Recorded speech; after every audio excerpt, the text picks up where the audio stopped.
On this episode of Mr. Insurance Podcast, I have a very good friend of mine, owner of the Goat Barber House, Pat Mcnatt.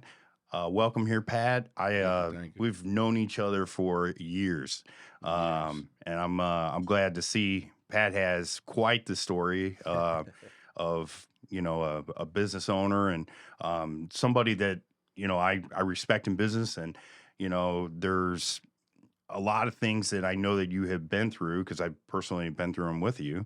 And I also, I use the Goat Barber House. I'm there about 2 weeks on Sometimes here, more. right? Sometimes more, just depending on the urgency or Right. the beard needs to be lined up or whatever. But you always take good care of me over there. And the barbers, Joe, who's, been my go-to guy on that. Not who you started with. Right. Not I don't remember the guy's name, but Oh man, he Anthony. he gave a great he lined my beard up great and everything. But yeah, I mean Joe just kind of knocks it out of the park every single time, and pretty much all your barbers do. From what I've seen, there's just that place just keeps growing and growing and growing, and it's really incredible to see that. And I'm happy for you, man. For a barbershop, it works for sure.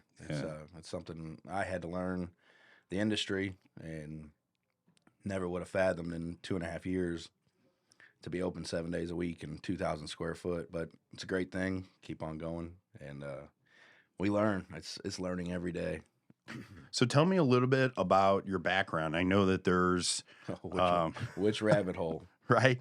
So, I mean, we all go through different various things to kind of find our niche and everything. I mean, with the insurance stuff, I tried different lines of insurance for the most part when I started, and I was real successful with those things, but I ended up kind of finding my niche of what worked really for me. Is there a reason why you decided to open up a barbershop? Barbershop, no. Business, it comes down to simple. I didn't want to work for anybody. I Right. couldn't.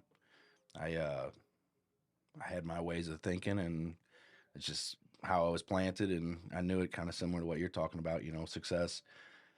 I started with AT&T when I was 18. Thought, man, I got it. This is a company. I don't have to go anywhere. Soon find out, corporations, Fortune 500, they want the most out of you for as little as they can pay you, and moved from there. I got in some trouble with the law and lost my job there. Got a DWI, being young and dumb. Yeah. And then I was like, oh no, what do I do now? Got to figure it out because AT&T was it. And I went and actually sold car warranties. And it was right. I did not know that. It wasn't long. It was not long. I seen the money people were making in it. It was right when that U.S. Fidelis stuff and a couple buddies were just killing it. Yeah. Like, well, I can do this. I can sell anything. So went and worked for EWC, Extended Warranty Corporation, for a month. And man, I should have seen the writing on the wall.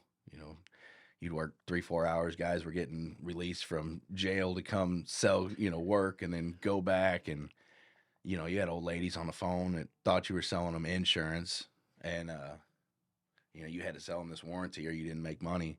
Right. And when I was young, I didn't care. You sold so many, you got the day off or you got Cardinals tickets. I'm like, I can do this. One day, went to go in, doors were locked. Is that Everything the one was out that there. was like on the news, like where So the U.S. guy? Fidelis was, yes, but all the little sister companies and all the other small ones that were leeching off of that style, they all closed up and got out of there. There was one guy that I remember. He had a place that was in, I think it was O'Fallon, and he basically he sent out like a text message like, "Hey, we're permanently closed" or something, like "Good luck." Didn't pay anybody, just rolled out of town, and ended up just like you were saying, locking the doors Yeah. and everybody out on that, and then. It was like there was a bunch of stuff that was on the news with that. Obviously, you pretty much years ago, the U.S. Fidelis stuff.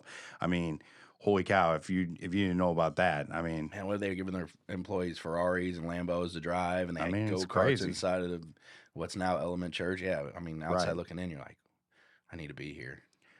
But no, we did that for a little over a month, and I wasn't super successful at it, but it paid better than AT&T, so I was like, shoot, I'll do it. I'm surprised about that because I know you're quite the salesman. You're definitely the bargaining man. Once again, it was a boss thing. You had a pitch, you had a line, you couldn't be Right. yourself. You had to. They said this, you rebutted with this. They wanted this price, you gave them this price, and Yeah. then you put somebody else on the phone and they tried to close it for you. So once again, just went down that road. Hit a few small jobs here and there. Unemployed for a year, which was at the time I didn't have any bills. So me and my father-in-law, we fished all day and drank a 30-pack of beer. Yeah. I was like, man, I could do this. So I didn't know what I wanted to do or where I was going to go.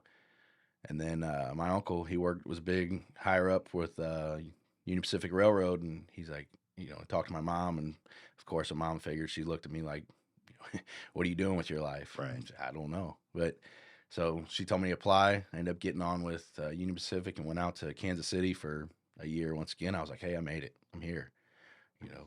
Did what I shouldn't say everybody does, but counted on money I didn't have yet and spent more than I should have, and We're all guilty of it, man. It's spent several years trying to get that money back and paying it off because it wasn't my credit card, it was my mom's. I was young, and I was swiping, man. Furniture, guns, Bass Pro, working for the railroad, millionaire in my eyes. Well, not the case. right. So I was out in Kansas City for about a year, and my wife was homesick, so we were able to transfer back to St. Louis, which was Dupo, and I spent the next 10 years with the railroad, and I hated it. I hated it. It was midnights working this, but where else are you going to go? I said job security. Right. And then 10 years of it, just miserable working this, bosses. I was like, I can't keep doing this. Well, I don't know why, if it was, a blessing or what. I ruptured my bicep on the job working where I shouldn't have been in 2020, and it was like, not doing this anymore. Yeah. So is that when we had met in the gym, or was it was before we that? met in the gym in 14, 15, something like that. It was Yeah, before it my used to be son. part of the morning crew. Yep. Because Because I worked midnight, so Right. I would get up and go in there. And I remember you were with Keith Houston. I'll never forget. Hey, he's a great dude. He did wonderful things for me.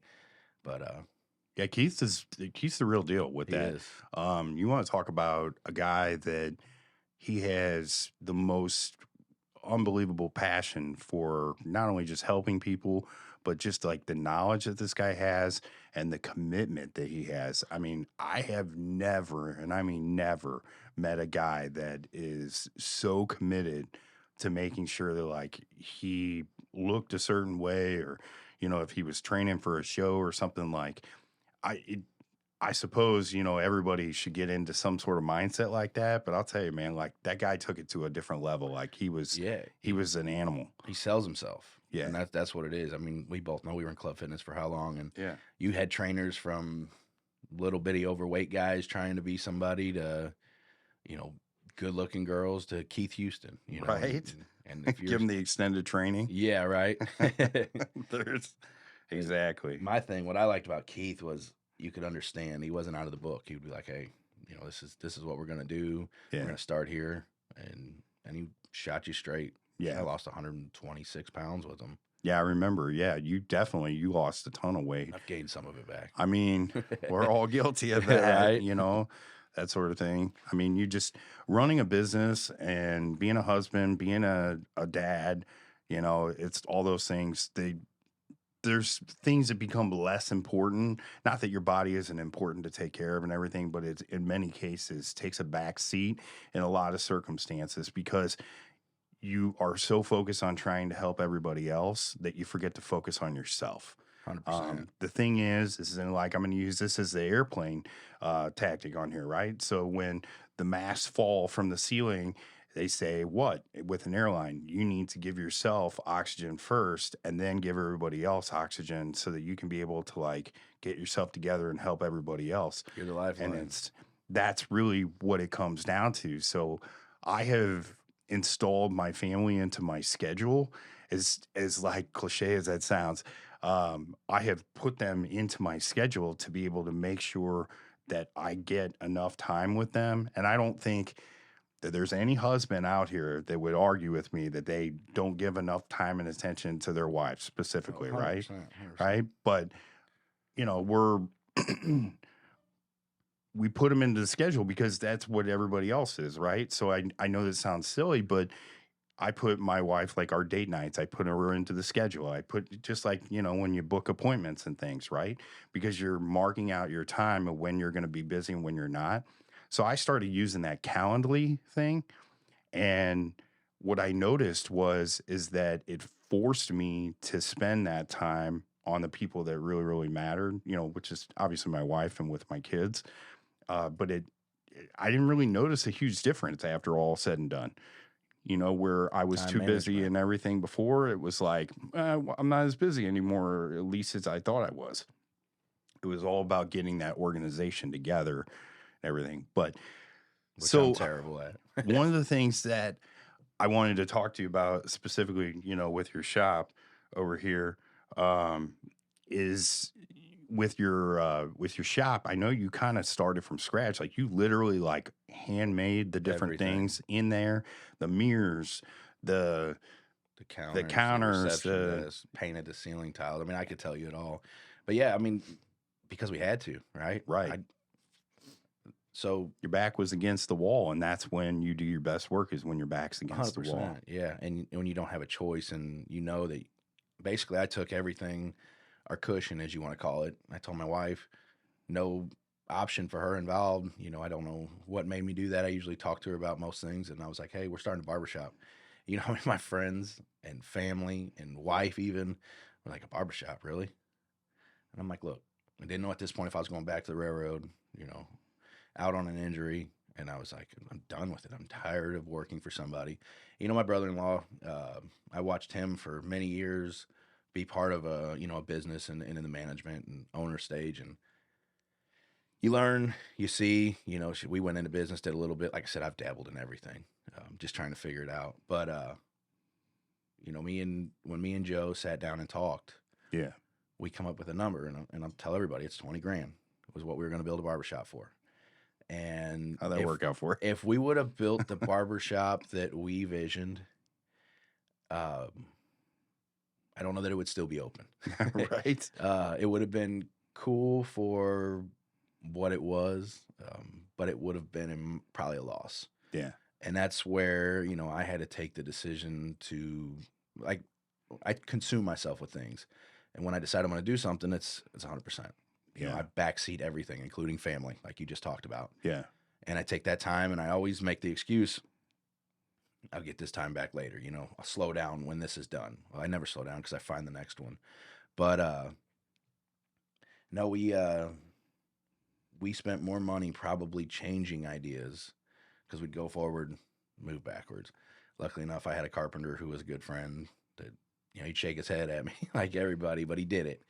And, we had bumps down the road, pay people to do things. They wouldn't show up, or you get half-ass work, whatever. So COVID. Yeah. Well, the nice thing was I used a lot of buddies, a lot of favors, hey, I'm doing this. Can we do this kind of thing? And we did it, and it worked out. But don't think for a second it was easy, Yeah. I think a lot of people misconstrue kind of what you talk about with other people is how we got there, right? People think it's just roses and it fell in our lap. Not the case. Most time the total opposite of that. That's what I get asked all the time. Do you just run around all day? I feel like it. But between that phone, my earpiece, You're seeing mine. email, that's what I just flip mine over. But I'm checking people in on Turo over here while I'm freaking talking to you right? on that stuff, right? You have to. So, and we learn to do that. That's how, I think it's success when you can look at somebody in that case and you're making money sitting here doing nothing. Because when I was at the railroad, I had a good buddy, Nick Hankins, still love the guy. We grew up separate parts. Young black man grew up in East St. Louis. Yeah. I'm a young white man grew up in St. Charles County. Right. And man, we came together and we learned so much off of each other. But the one thing he told me, he's like, Pat, I want to make money when I sleep. And that stuck. That's it. I want to make money when I sleep. One thing that somebody told me a while back, as a mentor of mine, he said, the best thing that you can do is become a ghost in your business, right? So this is when I have this logo here and everything else, right? So that's kind of like an oxymoron in the sense of those sort of things. This is more of a personal project for me for the different things on that stuff that we've talked about. But But with that being said, you my mentor had said to me, you want to become a ghost in your business, meaning that you have everybody else running things, and then you have insulation in between you and everybody else, and you have a stair stepper process, or you have a Chain of command. hierarchy process, chain of command, that is going to be in play there for you, so that you are the last person to ever come to the table. And very rarely when that happens, it's generally not a good thing. Yeah, when it hits you, it's on Right. in the fan. But so I think that that's great because your shop runs without you being there. It's making money right now as hair's hitting the floor, you know? 100%. So, it's the thing that I love the most about it also is your vibe that you guys have there in that shop is like it's rustic, like edgy, like I don't know, it's just like it's different than anywhere I've ever been. You can get a cocktail or you can end up, like you guys do various services that I don't really see other places doing. And you don't see a whole lot of like barber shops, like true barber shops. Correct. But I mean, I see kids in there, and I mean, like the place was stuffed yesterday. Like, It's you know the it sounds weird, but the beautiful thing of it is I worked for a corporation mhm, where I hated my bosses. I hated my job. Carly and Joe, my partners, they came from a barbershop that had a boss that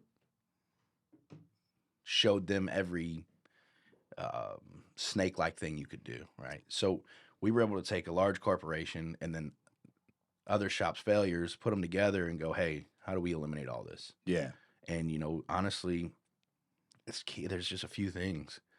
These people go to school for this. They spend good money. They figure it out. Let them do their job. It's that simple. Uh, I put cameras up. Cameras are in every corner of that place. And I did that simply for the ghost thing, right? If there's a camera, it gives you 100% knowing that if you want to do something stupid, you're going to be caught. right. I don't watch my cameras all the time, but I can. I can see all the way back from the day we started. I haven't had to do that, and it's a beautiful thing. But You got a good crew in there too. Like you got yeah, like a family like environment and in we've there. turned away a lot of bad vibes. We've had barbers come in or people come in that didn't fit the script but could cut hair. And if you don't meet the puzzle, That's you're the not a best thing piece. you can do. That's why they have personality exams and stuff, like your personality tests, I should say, not an exam. Personality tests for working different various places, because you have to kind of meet that energy, meet that vibe. And if you get one bad apple in there, All it takes is one. all it takes is one bad apple, and it's not a good thing. It's difficult also, to be a boss, to be a friend. I've had problems in that aspect of things, where I've had to let people go, my family included, with that. Worst. Thanksgiving, like we're getting ready to go through Thanksgiving, like we're not sitting at the table together no more and everything. And like I'm My looked at, mother-in-law wanted to work the counter. yeah, I love my mother-in-law. She's a great person, a but board, right? A board. she is not gonna vibe with them. She would try to structure that place, and she would try to make it something that unfortunately, it's not. I mean, we know. Speaking on Joe, Joe's a brother to me. Yeah, Unfortunately, he gets a lot of the brunt end of me because, like you talked about, that chain of command. yeah. I go to him for everything, and I'm like, hey, this is where we're screwing up, and he does a good job of portraying it sometimes. Sometimes, it's got to come directly from me, but that family thing, man, it's you have to separate that. As much as you want to give him a job, it's never going to last. So I think I've told you this before. Though, like when I went in and I got Anthony, I thought that was Joe, right? So I walked back I was and the out on guy, the river on a boat, and we were new, and I checked the schedule every day to a T to customers, and because I I had seen felt your that name. vibe. Yeah, I Yeah. seen your name on there, and I'm like, Well, I wanted like I to said, support you. You know what I mean? and I appreciate that. But back in the industry, if in insurance, if perfect example, when I first came to you for insurance in the gym, you knew that I didn't have a lot of money. I was driving some busted ass shit, and I needed what insurance I could get, and you shot me straight. You're like, hey, I'm going to put you with, what was his name? Mike, maybe? I don't remember exactly. And he did. He's like, this is what you can get. This is your options, and this is your price. You put me right with that guy. Yeah. So it's the same thing. As soon as I saw, we aligned North County together. correct, over there, no right? co, Right? and So- any from North County says Right. that. And people that have traveled from North County out here, it's almost like we came together. But when I seen your name, I was like, oh, because I knew what Anthony was good at, and it wasn't going to be your hairstyle. Yeah. Anthony went to drive a truck, and while he was with us, he did his job great. Yeah. But I called Joe on the river, and I'm like, hey, that haircut does not leave without you looking at it. And he got busy because we were swamped. Yeah. And I said, how'd it go? He goes, oh, man, I looked at it when he left, but I didn't get to really say anything. And I was like, shit. So I think I reached out, and I was like, You hey, did. Steve, Yeah. how was it? And you're like, yeah, he was a nice guy. And I'm like, I think I'd even said, I was just like, I thought he was the other guy though, because I was vibing with Joe, right? So I had looked at Joe, and I like to keep my stuff crispy, I heard right? that, yeah. Like I like it to line up. I like that nice, straight razor, clean, that sort of thing. And we call it IG or GQ, Instagram or GQ. Right. That's the hairstyle. And a lot of guys like that, and there's a lot of guys that don't. well, and I'd seen Joe, and I was like, that's my guy. Like I just knew that was it. But again, it ended up aligning, and me and Joe have become like brothers as well too. Just the things that we talk about and different things, like he and I would become very, very close because of that. So I'm super thankful with that and how that's aligned out. But as far as, tell me, like, what has been some of the difficulties, the challenges that you faced with your business, maybe in business itself, or your personal life, or the different things. I know, like, we had talked about growth, and I had explained to you my situation of when I had the supplement shops, and I grew out of ego rather than common sense. I got to watch that all unfold. Uh-huh. Because I was in the gym and I knew And those in guys. fact, I think the last location just literally closed like a week ago. yeah, within the last month or Or so. he like went online or something like I think that. he's doing mobile sales, stuff like that. He's trying to adapt to the times. So I mean, it's right. The storefront stuff, I mean, like, I think it does serve a purpose to you're a in the certain town degree. of S2. And when you're around S2, you fold to them, unfortunately. But man, I remember those guys used to put me through the friggin' ringer with that stuff. They're doing their job. I mean, they- know it. They would shop me. They would. Chris and Andy run a very sharp show, and after getting to meet with them and talk with them, and believe it or not, get advice from these guys, they really.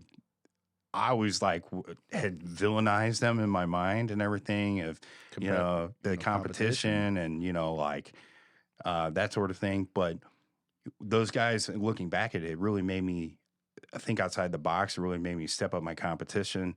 And every time that they turn around, I was reinventing something. I was figuring out a way how to be able to adapt to move into maybe areas that were not being served possibly by them, come out with new, different ideas. And I think if you would talk to those guys, I think they would tell you I was kind of a thorn in their side. So they probably were not upset to see me go. No, because you're passionate, and that's the thing. I mean, that's what it takes. You can't give up. I loved working in the supplement business, but it was what I used to call my fun money. Like, I would run that and do that stuff, and I had a great time doing it. But my insurance business, it was really hard to argue of like where that was going and what was happening there, to where I had to put my focus on something, and the insurance business was going to be more long term. And that's the reason why I did that. Now, we had a great team. We're like a great vibe and everything else. And I think we did something that was different than everybody else. But at the same point in time, it was difficult, man. I mean, because like you were saying, you're literally in like the lion's den out here. I mean, like, you wake up every day, you look at your phone, like, what's new? And I mean, there's nothing, any industry, any business is that way.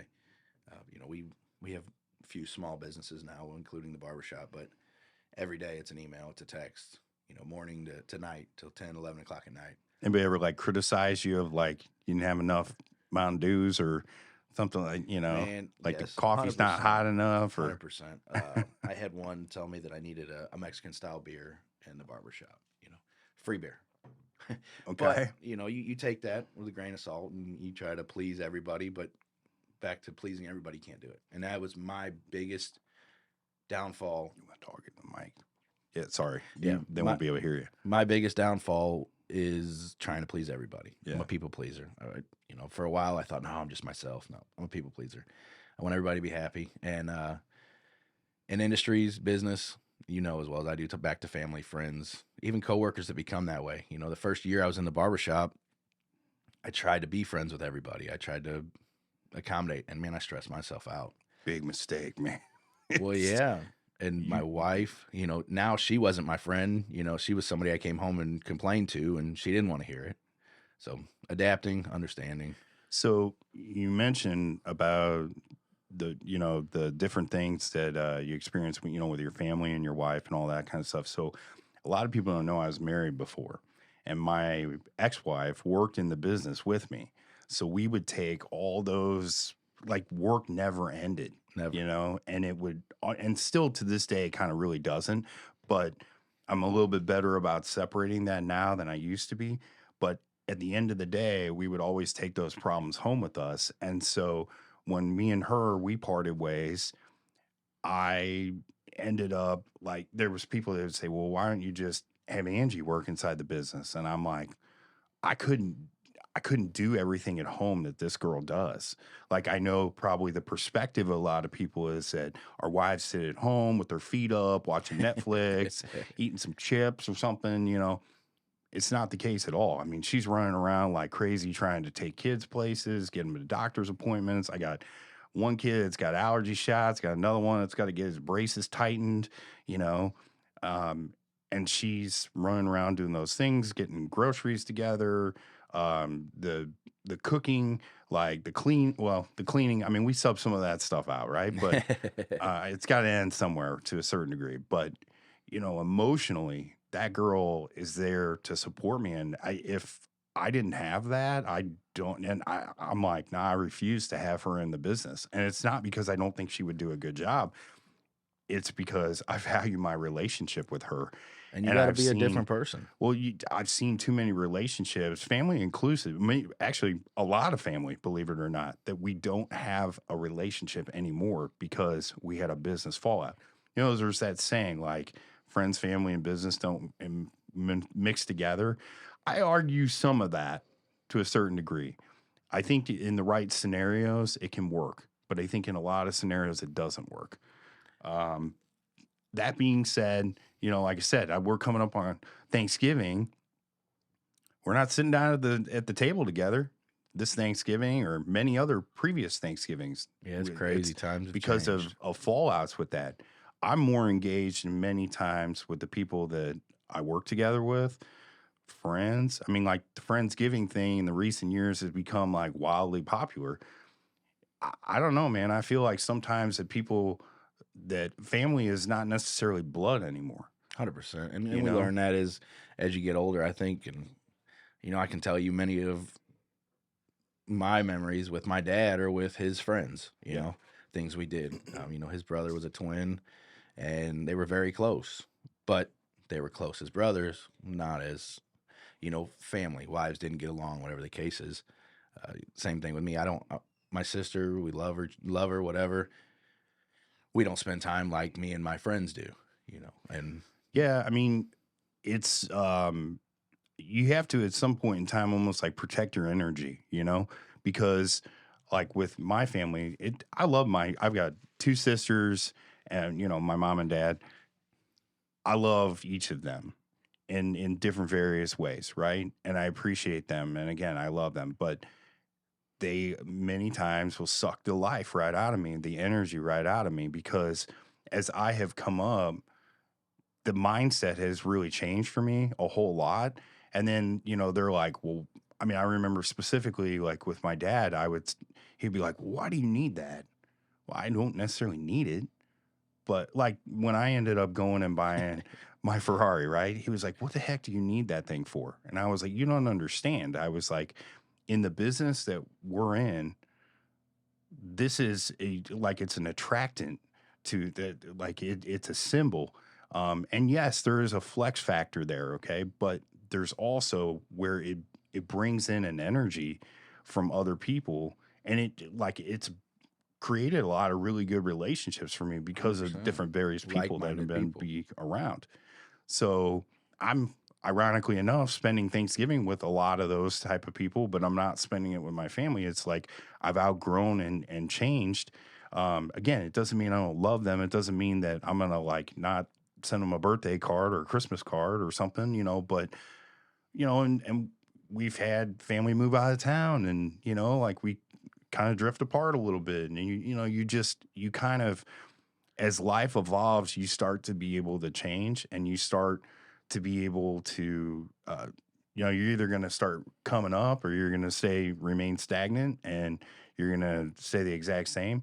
There was specifically Grant Cardone. I had seen some sort of um, there was an interview with this guy the other day, and he had talked about how the best thing he did was move to a city where he knew nobody, because it forced him to be able to, one, him and his wife are in it together, but it forced him to really branch out and get to know people and to not get comfortable. And he got, super uncomfortable. So he was on that billionaire, what was it? They gave him like $100 or whatever. It was on the Undercover Billionaire. That's what it was, Oh, right? okay. So, and he like built a $5 million business within 90 days or something like that, out in Pueblo, Colorado, or something, some podunk town in Colorado. Like speaking on that, because I've thought about that lately. You know why those guys can do that? Because they're not afraid. Because they've been to the bottom. They've done it. And you got many people out here that inherit money, get money, Mm-hmm. and they think, "Oh, I'll keep it in the bank, and we'll have it forever." Well, that $50 meal, that $120 meal, the new clothes, and that's my biggest fear. And that's why I don't have a ton of money in the bank. I don't want a ton of money in the bank, because that comfort, like you're talking about, you take it, it's sitting there, and you just swipe, spend. And next thing you know, you see 20, 30 grand. You're like, where'd it go? Income taxes are a perfect example. People get $15,000. You talk to them a month later, Gone. it's gone, right? So I was that person, still am that person. But what I've done now is I take and I put it into assets, as far as I'm concerned. I put it into physical items that I can't just swipe, that need this or have this, or, I paid XYZ for it and it can be worth this, give myself that room. But back to the Hidden Billionaire, whatever that show was called. Those guys know what it takes. They're not afraid to make those calls. I remember with the barbershop, I had to buy an extra barber chair, and I had spent all of my cushion. And I'm like, what do? I can't can't veer from it. So I got on Marketplace, and if you notice, there's one chair in the barbershop that doesn't match the rest. And it's a chair that's worth quadruple what our other chairs are, but it doesn't match. Yeah. I found it on a Marketplace for $400. I went right then, picked it up. It was 300 something pounds. I drug it in there. We got it. But scared money don't make money. And that's why those guys can do that. I mean, Donald Trump, what did he went bankrupt 7 times, I think, something like that. Yep. So really, it's what you're willing to do. And that's, back to, how I started and the things with the barbershop is, $20,000 wasn't going to build something that was going to last. So, we quadrupled it and we just kept spending it. And I remember my wife going, you got to stop. You got to stop. But that's why I built a lot of this stuff myself, because you don't think about what flooring costs. You don't think about what an electrician costs. You don't think about that kind of stuff. And even more so, nobody outside sees that kind of stuff. Yeah, it's definitely, there is no question about it. So it's very difficult to be able to build a business and stay in business, and it's like, so I'm dealing with this whole thing right now with my kid. She's looking at different various colleges, and I'm looking at these colleges and like the ones she's looking at, like, brother. So she is like, when we're going to be in Miami here, she's looking at University of Miami. It's like over 4 years, it's like $400,000. And I'm sitting here thinking to myself, like, yeah, she gets scholarships and things like that. But guess who that's falling on, right? Old dad. And I had said to her, I was like, I know that you're not going to want to hear this because she is very much of the mindset of go to school, get your degree, get a job, get a retirement, that kind of thing. But what you're missing in that equation is that if dad was not in that equation, you got 400 grand worth of debt. And I said to her, and I know she hated me for saying this, right? Because it's just my kid is, she's just wired totally different than I am, right? I said, college is not going to get you a job. It's not going to keep you a job. And it's not going to make you good at your job. Nope. And I said, college is not what it used to be at all. College is very much a business. And I said, well, why would it not be? Why would the lies be fed to us? Because what do? You take out what? Student loans, right? Which are what? Government backed. Correct. Right? And then with what kind of interest? God only knows. Like, and I mean, you can defer and everything. Well, that's why they'll just get rid of them for you too, right? Well, apparently, yeah. Apparently, with we that, can go down that road, but what I was saying to her is, I was just like, I wanted her to go to Mizzou, right? So I was affiliated with that, and I was like, I wanted her to go to Mizzou, and the route she could take with Mizzou is like, so first, when this girl goes in, she gets good grades. Like, she's in National Honor Society. Like, she's in all the clubs. Me and you, we didn't get that invite to that meeting, right? I was trying to make it to school. Right. Exactly. Right. So, and that's great. And we need people like that. But to touch kind of what you're saying there, not just so much with your daughter, but back to the Ferrari thing, right? Yeah. It's people's views. People see what I have, and my son is a perfect example, like you talked about. He told my buddy, Kevin, we were out one time, and he asked him how many hot rods he had. Yeah. Kevin's like, 1. He goes, oh, well, you're poor. My dad's got 5. And these kids, they don't see the struggle. We grew up, I didn't have a miserable childhood, but I sure in the hell didn't have what some had, And I tried to blindfold my son through that, but I also find myself living vicariously through him. So a lot of the stuff that I do, he gets to benefit from. Yeah.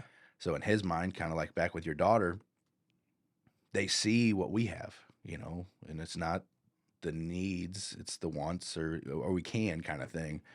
And we do that because of what we've done. But when people or kids or family or anybody, touching on the whole thing, they see that and they don't realize what it takes to get that or why we got that because we did what we had to, right? Yeah. And that's the hardest part. The biggest struggle that I can tell you, as you asked me in this business, is understanding why people, I don't want to use the word hate because I hate that word, but why people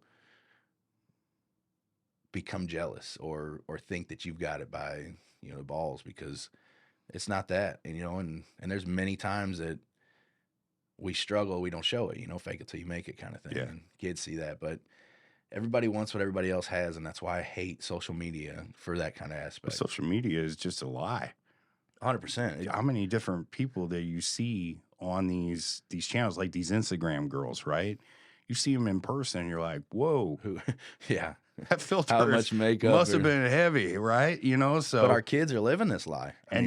There's so many different things. Like, I was seeing this guy, he was going around on Instagram. He was giving out money. He was just saying, he was giving out money to different various people.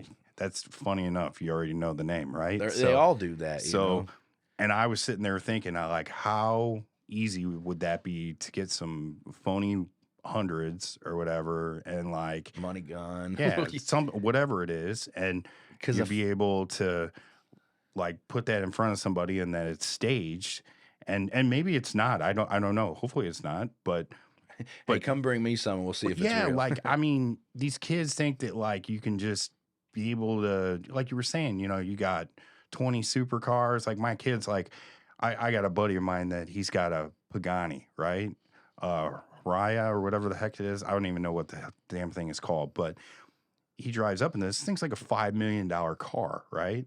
So I had negotiated with my buddy to have him come through and take my kid is absolutely nuts about cars, and he was driving in it, riding in it. Just, I mean, it was a game changer experience, and I'm following behind with my crappy 488 Ferrari, right? Crappy. Yeah. So, Oh, I know the but feeling.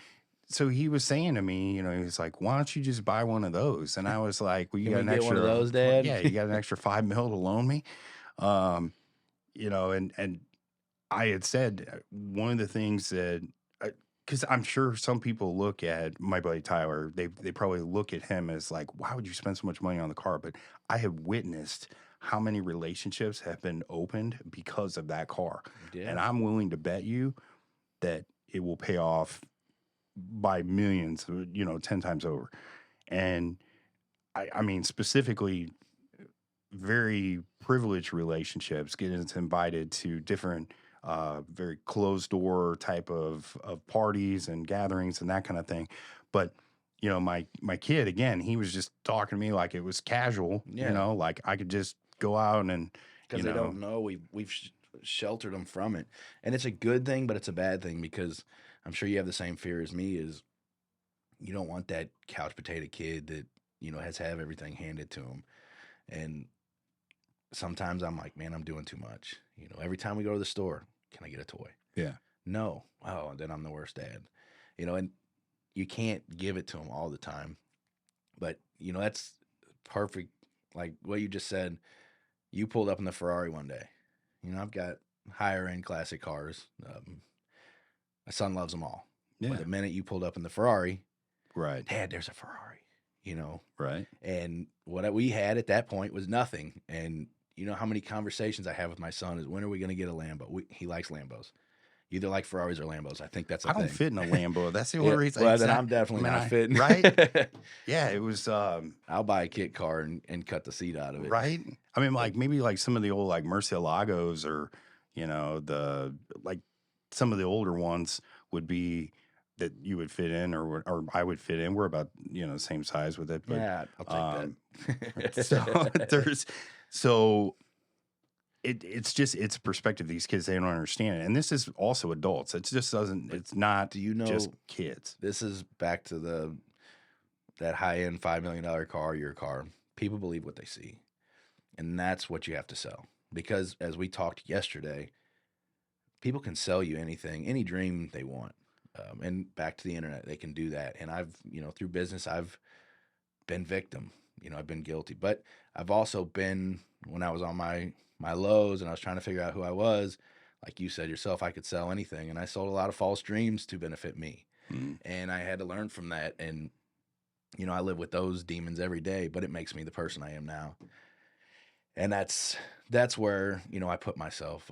One thing you said, I listened to what everybody says. When you walked out the door yesterday, you go, there's not many people that a handshake matters anymore. And he says, I think you're one of them. Or you said that. And I take that. And that made my whole day because there was a point in my life where that handshake didn't mean anything because I didn't have it. I was always out for me. Yeah, I mean,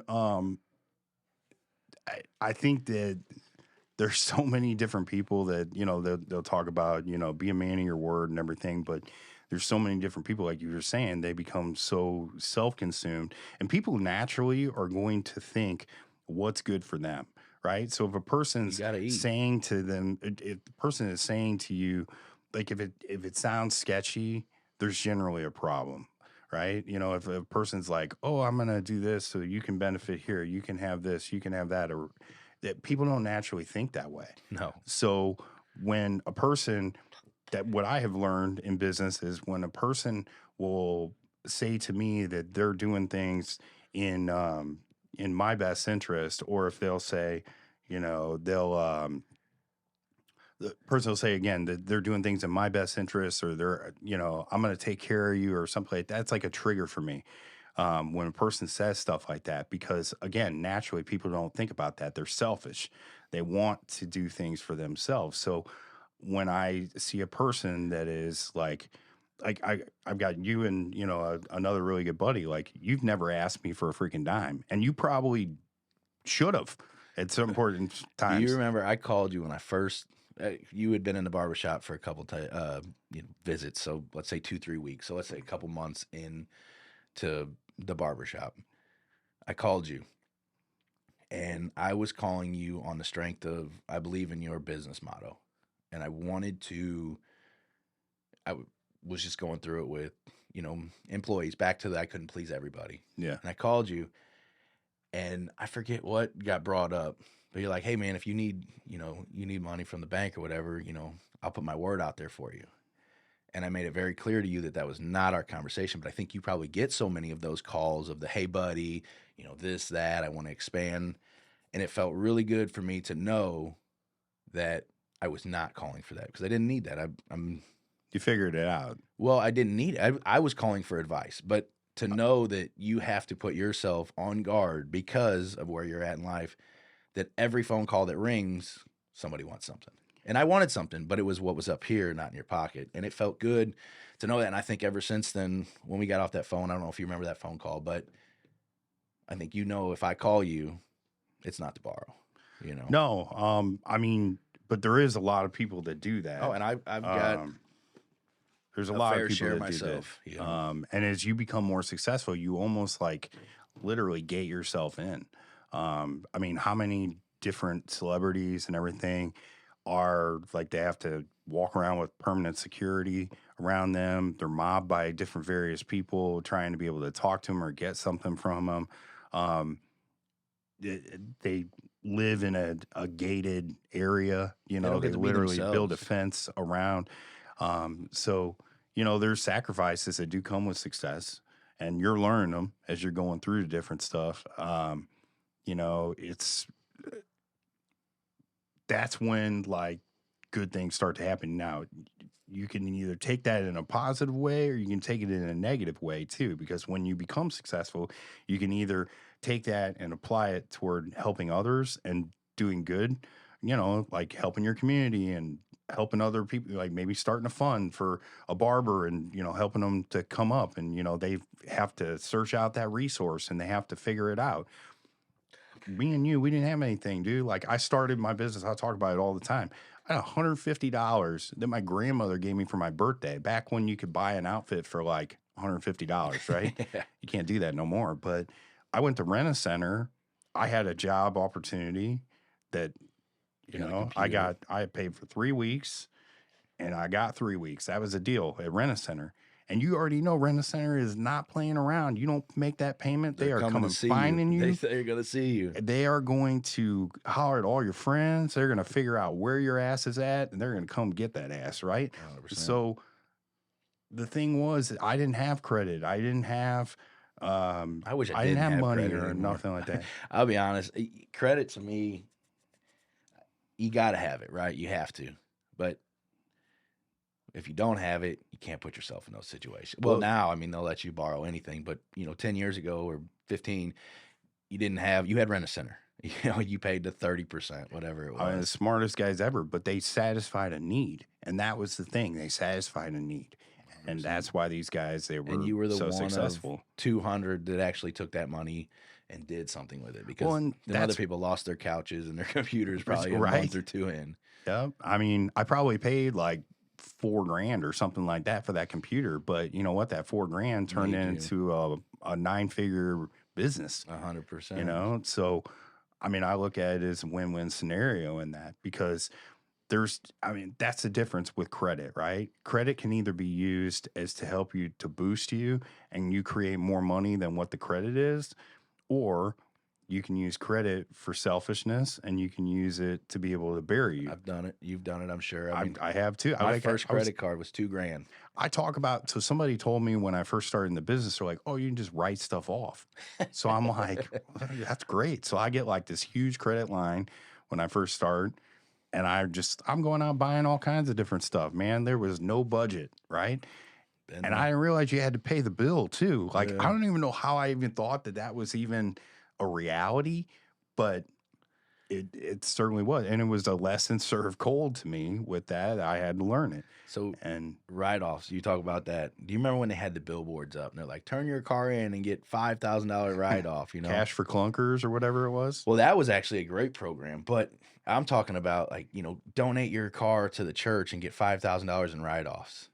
Well, when you work for somebody and you make $40,000 a year, $5,000 in write-offs doesn't meet the minimal that gets you the most money back. You'd rather just opt into their, whatever price range they put you or income and take the income that way. But I'm the same way as you, as I was like, well, I can get $5,000 for this car from donating it. Yeah. Because you think write-off, you think that's my money. Not even a little bit. Well, losses are actually a good thing in a lot of cases. I learned this through real estate, right? You've got where losses can be utilized to be able to help you to balance your books out, right? So you're paying less on taxes and different things, but there's a balance at that point in life. But if you're making $40,000 working for Schnooks, losses are not a thing. I don't even know how people honestly survive anymore with that. They don't. I mean, and that's why they're covered, from head to toe in debt. And I'm debt free. I have a car. I have a credit card with Amazon where I get points back, and my wife has a car.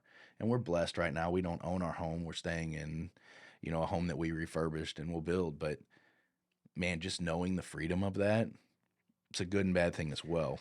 I don't always think that homeownership is really all the answer too. I mean, like there's a dream that again is sold with that because you can get what? FHA money, right? Mm-hmm. And you're able to get that. It's, government money. The market is backed by the government, that kind of thing. And you have where it's a dream that was sold to us, hopes and dreams, so that we could be able to pay more into the system and live the life that was put out there for us instead of the life that maybe we envision.